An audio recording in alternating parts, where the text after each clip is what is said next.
guerriers, j'espère que vous avez la pêche, que vous êtes en pleine santé. Aujourd'hui, je voulais vous lire la suite du DSM-5. Là, normalement, vu que je fais une vidéo en différé, vous pouvez lire ce que c'est comme manuel. Donc, je vous rappelle que c'est la Bible des psychiatres. Je voulais vous lire les troubles bipolaires et apparentés. Enfin, je vais surtout vous lire les troubles bipolaires 1, parce que ça met une idée globale des troubles bipolaires. Je vous rappelle que je suis dyslexique et donc j'ai déjà du mal à m'exprimer et j'ai du mal encore plus à lire. Donc pardonnez-moi si je bute un peu sur des mots. Alors, épisode maniaque. Grand A, une période nettement délimitée durant laquelle l'humeur est élevée, expansive ou irritable de façon anormale et persistante, avec une augmentation anormale et persistante de l'activité orientée vers un but ou de l'énergie persistant la plupart du temps, presque tous les jours pendant au moins une semaine, ou toute autre durée si une hospitalisation est nécessaire. Au cours de cette période de perturbation, l'humeur et d'augmentation de l'énergie ou de l'activité, au moins 3 des symptômes suivants, 4 si l'humeur est seulement irritable, sont présents avec une intensité significative et représentent un changement notable par rapport au comportement habituel. Donc ça, c'est les phases qu'on dit up. En anglais, up, quoi. Alors, 1. Augmentation de l'estime de soi ou des idées de grandeur. 2. Réduction du besoin de sommeil. Exemple, le sujet se sent reposé après seulement 3 heures de sommeil. Ils ont de la chance. Moi, il me faut 11 heures de sommeil pour dormir, pour être bien. 3. Plus la grande communicabilité, une plus grande communicabilité que d'habitude ou désir constant de parler. 4. Fuite des idées ou sensations subjectives que les pensées défilent. 5. Distractibilité, que la CAD, je ne sais pas ce que ça veut dire, que l'intention est trop facilement attirée par des stimuli extérieurs sans importance ou non pertinents rapportés ou observés. 6. Augmentation de l'activité orientée vers un but social, professionnel ou scolaire ou sexuel, ou agitation psychomotrice. 7. Engagement excessif dans des activités à potentiel élevé de conséquences dommageables. Exemple, la personne se lance sans retenue dans des achats inconsidérés, des conduites sexuelles inconséquentes ou des investissements commerciaux déraisonnables. Alors j'espère que vous avez compris à peu près le truc. Bon, je vais vous lire quand même jusqu'au bout l'épisode d'Imaniac. C'est la perturbation de l'humeur est suffisamment grave pour entraîner une altération marquée du fonctionnement professionnel ou des activités sociales pourrait nécessiter une hospitalisation afin de prévenir des conséquences dommageables pour le sujet ou pour autrui, ou bien il existe des caractéristiques psychotiques. C'est pour ça que moi on m'a cru bipolaire d'ailleurs, parce que je suis tombée dans les épisodes psychotiques. Mais ça c'était suite à un burn-out. Donc du coup, rien à voir. Surtout que j'ai jamais eu de période up. Moi je suis plutôt dans le down, donc dans les épisodes hypomaniaques que je vais vous dire après. J'ai jamais de up. C'est toujours moi qui ai obligé de me mettre un coup de pied aux fesses pour pouvoir remonter la pente, quoi. Donc du coup, compliqué, mais bon. Et puis c'est jamais sur une semaine ou... J'ai pas de up. Enfin bref. En fait, je vous lis tout ça parce qu'il y a beaucoup de gens qui ont été diagnostiqués bipolaires qui ne le sont pas. Juste parce que la bipolarité, ça se soigne par médicament. Comme la schizophrénie. Alors que borderline, par exemple, ou autisme, il n'y a pas de médicament qui se soigne avec. Enfin, le borderline, on peut lui mettre des régulateurs d'humeur, mais en gros, ça n'a pas vraiment de conséquences. Donc, voilà. D. L'épisode n'est pas imputable aux effets physiologiques d'une substance.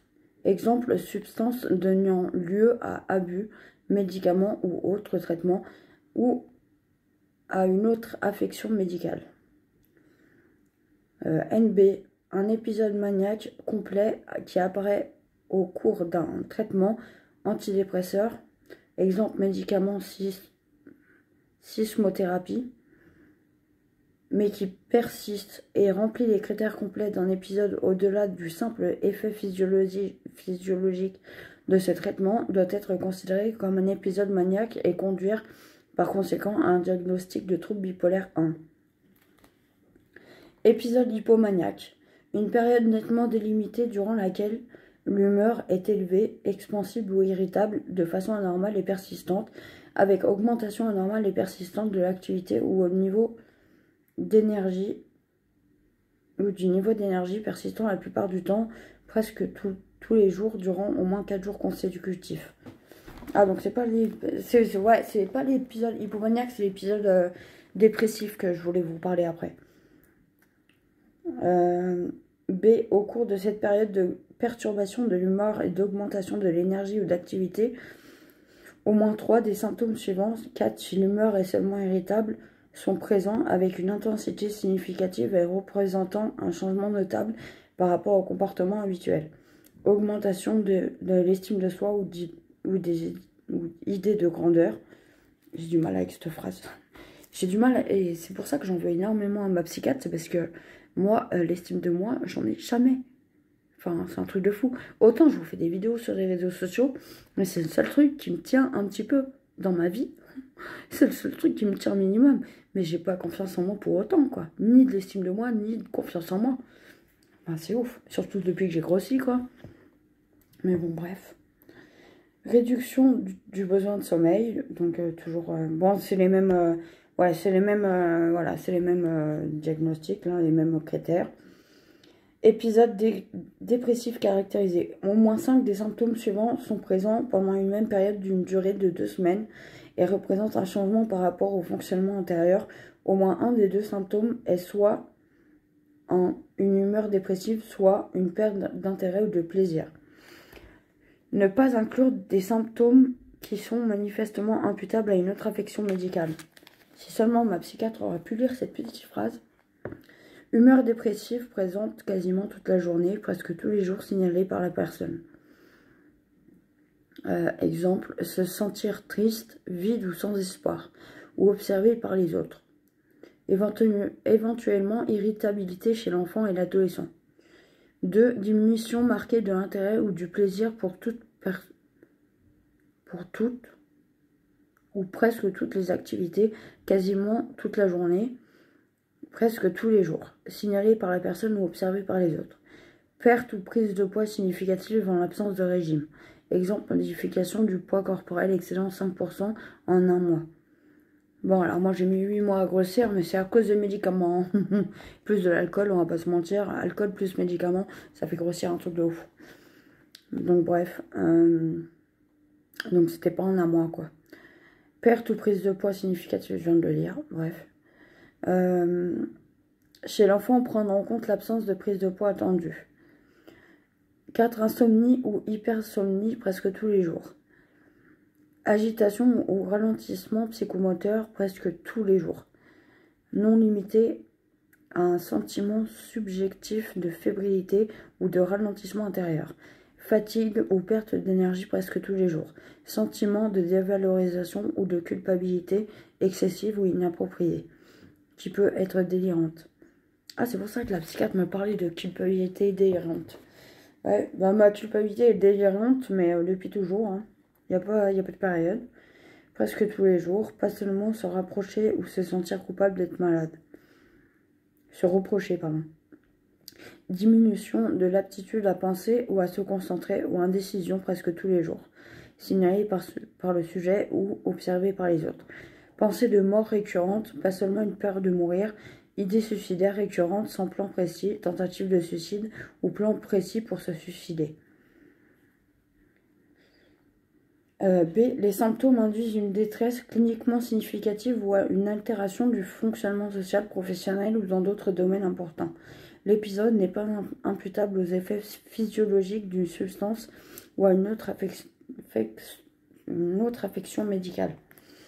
Donc, voilà, si on résume pour le trouble bipolaire, c'est assez complexe. En gros, voilà, il y a des phases de up, des phases de down. Et je veux dire, quand on est autiste, par exemple, ou borderline, bah, on a des phases de up et de down, mais par rapport à ce qu'on vit dans le quotidien. Alors que bipolaire, en fait, c'est physiologique. C'est pas en lien avec leur quotidien qu'ils ont des périodes de down ou de up. Donc ça, c'est vraiment important à comprendre. J'en avais parlé avec mon médecin traitant à l'époque. Et il m'a dit, bah non, un bipolaire, il n'y a pas de raison dans le quotidien. C'est vraiment physiologiquement que ça se passe. C'est hormonalement parlant que ça se passe. C'est les hormones qui changent et qui font qu'il y a des phases de up ou de down. Et donc moi, je sais que par exemple, je suis tellement sensible. Des fois, je pleure devant ma télé pour des séries ou quoi. Enfin, des trucs, bref, ridicules. Bah, ça va m'arriver d'avoir des moments où je vais être moins bien. Mais par rapport à mes émotions, par rapport à ce qu'on m'annonce dans la journée, ou par rapport à comment on me parle. Par exemple, c'est le truc tout bête, mais le sensoriel aussi, chez moi, il me déclenche des problématiques d'émotion. Hein. Et la sensorialité elle est directement liée à l'émotionnel. Donc ça, faut pas l'oublier. Donc les autistes, en tant qu'autiste, quand t'as une sensorialité qui est surchargée en permanence, ton émotionnel, il vacille. Et du coup, c'est facile de poser le mauvais diagnostic. Surtout que moi, personnellement, quand j'ai des périodes d'alcoolisation intensive, j'ai des côtés borderline, effectivement. Mais quand je suis bourrée. Quand j'ai les périodes où je bois pas d'alcool, j'ai pas le côté borderline qui vient, j'ai que le côté autistique. Mais du coup, l'alcoolisation, ça peut aussi, ou par exemple, si vous fumez du cannabis, ça peut dévier le diagnostic et vous faire transformer le diagnostic en schizophrénie. Je vous dirai la prochaine fois, dans la prochaine vidéo, la schizophrénie. J'essaierai de faire court parce qu'il y a beaucoup de trucs sur la schizophrénie. Il y a beaucoup de spectres différents. C'est un peu comme l'autisme. Donc j'essaierai de faire assez court. Bipolarité, c'est pareil, il y a beaucoup de spectres. Le spectre est large. Donc je vous ai fait le plus gros, on va dire. Et puis voilà. Donc vraiment, si vous avez un doute sur votre diagnostic, je vous le répète encore une fois, rapprochez-vous d'un centre, pardon, d'un centre de réhabilitation qui pratique des tests psychiatriques. Et là, pour le coup, ils pourront vous aiguiller un peu plus facilement que voir un psychiatre une fois 15 minutes tous les 3 mois, quoi. Un psychiatre en CMP ne peut absolument pas se permettre de poser un diagnostic sur ce que vous lui racontez. Enfin, en 15 minutes, vous n'avez pas le temps de lui raconter grand-chose, déjà d'une. Et puis, enfin, je veux dire, ouais, c'est compliqué. C'est compliqué. Enfin, bref, on va s'arrêter là. Là, je sens mon émotion, par exemple, j'ai de la frustration qui monte par rapport à ma propre psychiatre. J'en parle beaucoup dans mes chansons en ce moment d'ailleurs, c'est un truc de dingue. Sauf la dernière. Je viens de faire une dernière chanson là que j'ai sortie, je vous la sortirai un de ces quatre. Je suis la tatouée. Je me suis inspirée, on va dire, de la chanson de Icar Tatouée. Elle m'a inspirée. Et c'est mon conjoint qui m'a dit, eh ben fais une chanson genre je suis la tatouée. Et là, ça m'a inspiré toute la chanson, quoi. Donc, merci à mon conjoint, déjà. Et puis voilà. Donc, je vous sortirai la chanson de ces quatre. Cette fois, je parle pas de la psychiatre dans un de ces quatre. Je parle pas de la psychiatre, c'est pas mal, ça. Bref, je parle pas de la psychiatre dans ma chanson. Donc c'est assez cool, ça change. Je suis en train de digérer un petit peu mieux là, tout ce qui se passe avec ma psychiatre, donc voilà. Sur ce, ben, je vous souhaite une belle fin de journée parce que je posterai cette vidéo certainement en fin de journée. Et une bonne suite de semaine et je vous fais des gros kisses. Prenez soin de vous les guerriers.